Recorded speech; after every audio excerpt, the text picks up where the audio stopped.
Hello, I'm Eugenie Scott, the president of Bay Area Skeptics and a proud member of the organizing committee of SkeptCal 2021. 1 year ago this week, we lost James Randi, who was one of the founders of the skeptics movement in North America and a personal friend to many of us. The SkeptCal committee has put together a brief tribute to Randi. I hope you will enjoy it, appreciate it, and I hope that it makes you reflect a little bit on the loss of this important person in our movement. After the video tribute, I hope you'll join us for a brief panel of reflection upon our loss of James Randi.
Magical thinking, you know, is a slippery slope. Sometimes it's harmless enough, but other times it's quite dangerous.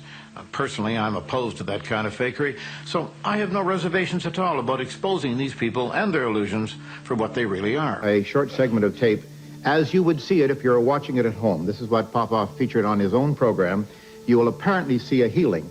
Now, we went to Houston, Texas, and we discovered that the man was wearing, of all things, a hearing aid in his left ear, and a man who heals the deaf, Popoff himself. Oh, I see. And a man who heals the deaf and the blind isn't going to have much use for a hearing aid. One would think if God is speaking to him, maybe someone else is speaking to him. Jerry Reed. Is it Jerry? Reed. Reed? Is it Reed? Jerry Reed? It's a woman. She's praying for her husband, Harold. Who is Harold? He's got cataracts. I just believe that God is going to burn those cataracts off of your eyes right now. That's disturbing when you see it. It is indeed. You tend to laugh at it, and yet these people obviously are so impressed with what's going on. Oh, they're absolutely impressed. You see people collapse on the floor, tears running down their faces, believing that their kids with drug addiction are going to be healed now because he knew their name. He says he's talking to God, that God speaks directly to him because he's an anointed minister, and three things amaze me about that. First of all, it turns out that God's frequency, I didn't know he used radio, is 39.170 megahertz, and God is a woman, obviously, and sounds exactly like Popoff's wife. You see, you can't prove a negative. I don't try to prove a negative. They are supposed to be trying to prove a positive. Suppose I wanted to find out if reindeer for Santa Claus could fly. I suggest we take 1,000 of them up on top of the World Trade Center. One at a time, after numbering them, we step to the edge and we say, ready with number one, make notes. Push. Write down for number one, no, 0. Okay? Number 2. Not too good either. Number 2, no. Now, we could go on with all of that sort of thing, and ladies and gentlemen, what would we have proven? We would only have proven that these 1,000 reindeer on this occasion either could not fly or chose not to. And now for the results of the national ESP test. Most of you saw the wavy lines, 42%. Here are the other percentages. 11% saw the star, 16% the square, 21% the circle, and 10% the plus. 42% saw the wavy lines. Now, in previous tests like this one, it's been established that most people would tend to select a star from among these 5 shapes. Let's see what's actually on the card. Dr. Krippner? You have the only key to the padlock, and you've been holding on to it since we began the test, correct? That's right, and here is the card. Ladies and gentlemen, the card that most of you chose is the square. And as we revealed moments ago, a certain percentage of the audience, 16% of the audience, saw the square, but the winner by far was the wavy lines. Incorrect. I want to be, if I can, as sure of the world, the real world around me, as is possible. Now, you can only attain that to a certain degree, but I want the greatest degree of control. I've never involved myself in narcotics of any kind. I don't smoke. I don't drink, because that can easily just fuzz the edges of my rationality, fuzz the edges of my reasoning powers, and I want to be as aware as I possibly can. That means giving up a lot of fantasies that might be comforting in some ways, but I'm willing to give that up in order to live in an actually real world, as close as I can get to it. And we're going to do a demonstration of so-called psychic surgery as it is practiced in the Philippines. Now, if you just plunk your head right out there, this is how it looks. It looks a little bit gory at first, so please don't be too shocked by it. It's simply done like this.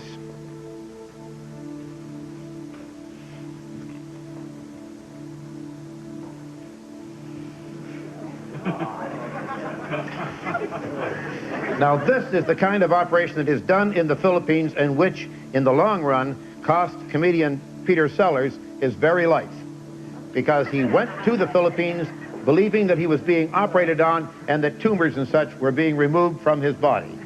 In actuality, of course, it is nothing more than sleight of hand, though the hand does appear to penetrate the body.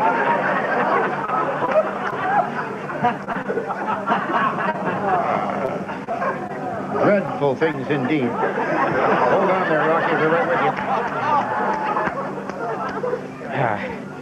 And of course, I need not tell you, ladies and gentlemen, that these substances are, as the analysis usually shows, chicken, and other animal parts.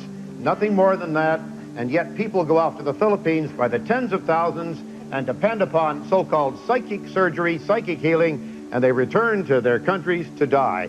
Rocky, I want to thank you very much. You deserve a big round of applause for coming up here. I do think you can get up now. Thank you. I do offer $10,000 to any person or persons who can produce evidence of a paranormal, supernatural, or occult event of any kind under proper observing conditions.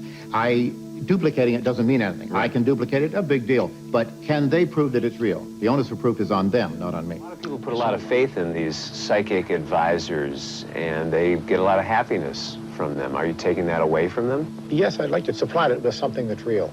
You have to know what the real world is and what the fantasy world is. When they overlap, or the fantasy world gets into the reality world and takes over, then you are a victim for anyone that comes along with a good story to tell. But he failed to do it, of course, and it turned out he said his name was Song Chai and that he trained in China. His name was James Heydrich, and he was born in Passaic, New Jersey, where they don't even have a decent Chinese restaurant. On pills, throw them up there on the stage. You don't have to leave with those pills. He had people who were on medication, necessary medication, like nitroglycerin tablets for heart attack, digitalis, things like oral insulin. He had them come out of the audience and throw their pills up on stage. Throw them up there. That's a blow of defeat for the devil. As you see it, this is the real danger in all the faith healing. It's one of the real dangers. The other danger is emotional dependence on charlatans like this, people who claim that they have an ability to tell you how to run your life and how to recover from disease. The ceiling is high enough.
Well, this is the first time I saw that film too. I was very touched. Thank you, J.J. Bush, for putting that together. Thanks all of the people who contributed material to that. You know who you are on the organizing committee. And thank you very much, Joey Fabian, for that very moving soundtrack that you composed and added to our enjoyment here.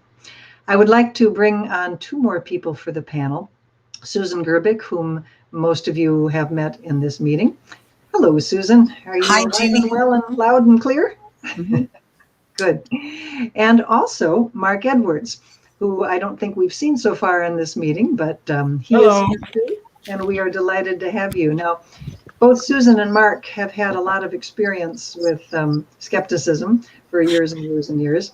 Susan is the Wikipediatrician, as we know, and her Guerrilla Skeptics group has been extremely active in making sure that a lot of the Wikipedia posts contain accurate information about various pseudosciences, and also making other contributions as well to Wikipedia.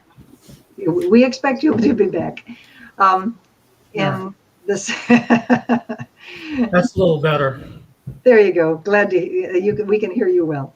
Okay. Susan and her team have also updated a lot of Wikipedia pages of many skeptics and scientists, and for that we thank her as well. She and her group have also done a lot of investigations, which is relevant to the video we've just seen, because obviously that's something that Randi was engaged in as well. Mark, on the other hand, has had a very long history as a professional magician, and he has also been involved in some of the projects that Susan has arranged. So welcome, both of you. We're going to do a little reflection here about Randi and why he's been so important to the skeptics movement and to the idea of critical and rational thought in general. I'm going to start with you, Mark, because as a fellow magician, I suspect you've known Randy for a long time. How did you Yes. guys meet? Can you tell us a little bit about your Oh, background? just I met him back in the late 70s when I was involved with the Skeptic Magazine's founding, Michael Shermer's group here in Yeah, Los Angeles. And yeah. we used to have lectures and meetings out at Caltech. And I think it was the first year annual dinner. No, I met him before that. It goes so far back I can barely remember, but that's where I really, started my foundation of skepticism because he was a magician, and I was very interested in the things that he was looking at, and it was about the time when Geller was around, and the whole thing between him and Geller was very interesting to me as a performer because uh, it was just fooling a lot of scientists. So, and I've rationalized it if something real. This was back when I could have been tempted to want to believe. I rationalized it if something real were to come along, it wouldn't come from the believers. It would come from people like Randy or people who were involved in the skeptical movement. So that's when I really dove into skepticism and hung out with Randy and started talking magic with him, and it never stopped. I had so many great experiences where the two of us would just go away to the side and just talk about magic and all the crazy people that he knew, and the personalities and what they did and how they fooled the public. And it was just, that to me was pure gold. I couldn't get that from any other person on the planet because he had a sense of humor about it, and he was not closed-minded about talking about secrets. In fact, he loved to talk about secrets, and he shared them willingly, and he would demonstrate them if he could. So, that right away took a step forward from most of the magicians and mentalists that I knew who were very secretive, and there was no competition with Randy. He had no competition, so I could go on and on. Did that answer your question? Thank you. Origin stories are always very worthwhile. I'm very pleased to hear yours, and I'm very pleased to hear that you aren't completely sure exactly when you first met Randy, because that's kind of where I am too. I was trying to think, in preparation for this panel, well, when did you first know? I think my first memory is we went out to lunch at Musso Frank Grill in Hollywood, and Randy was expecting someone else to join us, and he reached in his pocket and he took out these no-tear sugar packets, which are packets that look like regular sugar, but you can't tear them open. And he said, we'll just put a few of these over here, So he was he was crafty and impish, and that's one of the things I really liked about him is because he didn't take himself seriously. I mean, he did, but when we were talking magic, it was hilarious. Yeah. Well, he was, we know what a great magician he was. We know what a great heart he had, and how he had a lot of sympathy for the people who were being scammed in many, many ways throughout his career. But I like that you use the adjective impish, because that's a very good adjective for him. Yeah. He really was. Yeah, I mean, Listen, how did you meet Randy? How did you come to be a Randy fan like the rest of us too? Well, I can't remember. I didn't. Thank you. I really didn't get started in the skeptic community until 2002, after attending a CFI event in San Jose, and then I was encouraged to go to the Skeptic Toolbox in Eugene, Oregon, in 2002, and I was looking for some information for a college paper I was trying to write. So my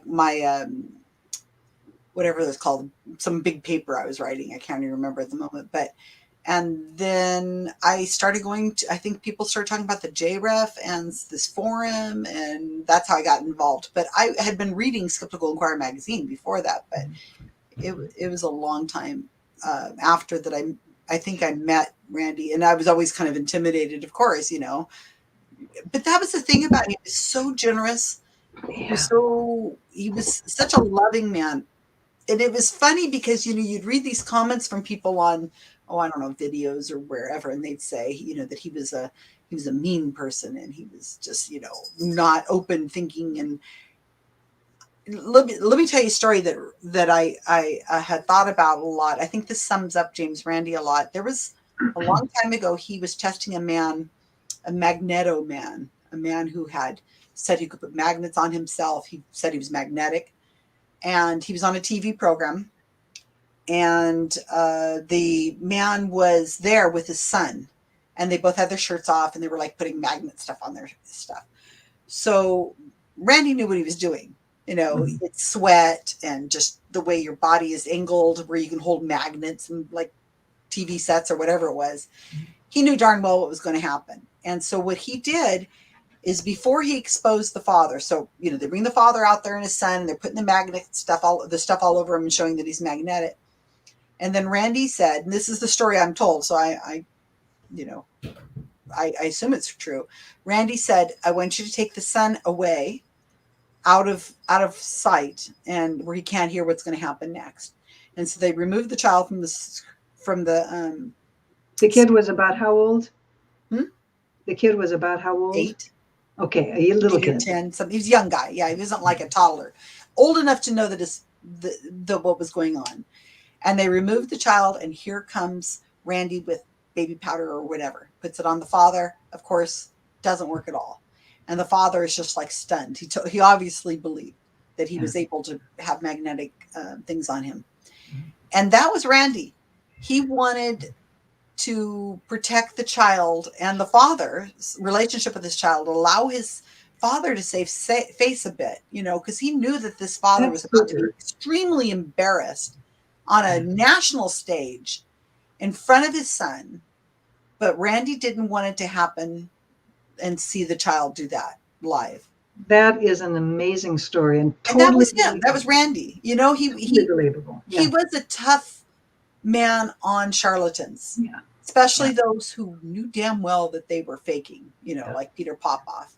He was tough on me for a while too. Believe me. Well, yeah, but you know, Randi loved you, and you guys would go somewhere, and I would just sit in the background, turn on my camera or video, and just put it on, and you two would just go at it. And it was hilarious. The stuff I have video of Randi and you having long conversations about magic, and they're great memories. And that video was really powerful that we just watched. And yeah, it was very nice. Yeah, Susan, tell me a little bit. You know, you and your group have done so many investigations. I mean, you have set up a lot of situations where you've done stings of various kinds. You know, and of course, we saw on the video, people saw in the video, Project Alpha Indication and other kinds of projects that Randi was involved in over the years, where he set up situations where scammers or fraudulent people in various ways would be revealed. You and your team do a lot of this, and of course, Tossie and Mark as well. What have you learned from Randi in terms of these projects of yours? Well, that's a great question. We set up stings and things just kind of, you know, on the same footsteps of Randi. Not that you can actually fill his shoes, but they're in the same vein. The difference is, and what I really learned from Randi, is that you have to get the media involved first, as much as you can, because I can do sting after sting after sting, and I can talk to the choir about it, and you guys all go, high five, good job, Susan. Where did it go? But with Randi, he had like Johnny Carson, and he had, you know, he could call a press conference. He could get people. It was a magnet. He was a magnetic man. People would come, a real one. And that's getting the message out absolutely beyond the choir. So I learned that. And so you really got to court the media. The second thing I learned is that the media is also a double-edged sword, because when Randy had Geller, had Geller was on the Johnny Carson show and they exposed him, then another show came in right after, Merv Griffin, and booked Uri Geller, and that made him a superstar because there was no criticism or anything on the Merv Griffin show. So it made him into this amazing person all of a sudden. And so the media is it giveth and it taketh away. There's no question about that. So what we do in our project is we use Wikipedia. So after we've done these stings and we write them up, they go onto Wikipedia. And when other people do things, we write, and there's some kind of written, something written about it, then we try to put it on the Wikipedia page, because that reaches the largest audience we possibly can. And it reaches people who are not in the choir. A lot of people are their fans and so on, and they can't do anything about it. And we're following all the rules of Wikipedia. Yeah. So that's what I'm doing, because I don't have the attention that Randy would draw. He was remarkable and obviously influenced all of us who are involved in the skeptics movement. That little clip that some of you saw when the exhibitor spotlight feature was out with Bay Area skeptics. He also influenced us in our takedown, our contribution to the takedown of W.V. Grant. And just as you said, Susan, what really made it work is the fact that we had a reporter with us in the auditorium when I and John Tawby were being healed of our various ailments. And that reporter was taking photographs and had a half-page article on the Oakland Tribune the next day, which had an immediate effect of reducing the audiences that that W.V. Grant got in the Bay Area. This was well before the internet. This was like in the 80s. So what you're doing is absolutely essential, getting the broadest coverage you possibly can. Well, folks, we have reached the end of our panel discussion. So thank you, everybody. Thank you, Mark and Susan. Thank you. And that's Imogen that's there with Mark. Yeah, that's one of our cats here. We'll give Imogen a pat as well.